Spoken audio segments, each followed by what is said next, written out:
First off tonight, speculation is rising about the possibility of Governor Glenn Youngkin placing a bid for the presidential election in 2024. Now, this comes after a recent trip to Nebraska as a key speaker at the GOP convention there. WFXR's Amanda Lee explains.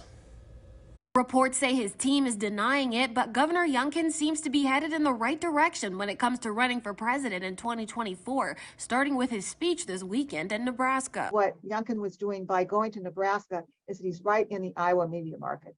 Now, it looks as though Iowa may well maintain its first election race in the nomination phase for the 2024 campaign. Those are the Iowa caucuses. Professor of political science at Virginia Tech, Karen Holt, says the governor also did a fundraiser for the gubernatorial nominee in Nebraska. If Governor Youngkin is trying to get the buzz started on what he can bring to the Republican Party, that probably was a pretty smart way to do it. Professor Holt adds that we're in the middle of what political scientists call the early primary, where candidates start to lay their foundation. One thing the governor is lacking compared to other candidates is name recognition outside of Virginia. He hasn't gotten the national name recognition, at least to the extent of, say, a former Secretary of State Pompeo or Governor DeSantis of Florida, or lots of Governor Abbott in Texas. So those are also people that are going to be running for the Republican nomination. Youngkin is also just halfway through his first year as governor. One could also imagine that what Youngkin is thinking about in the longer run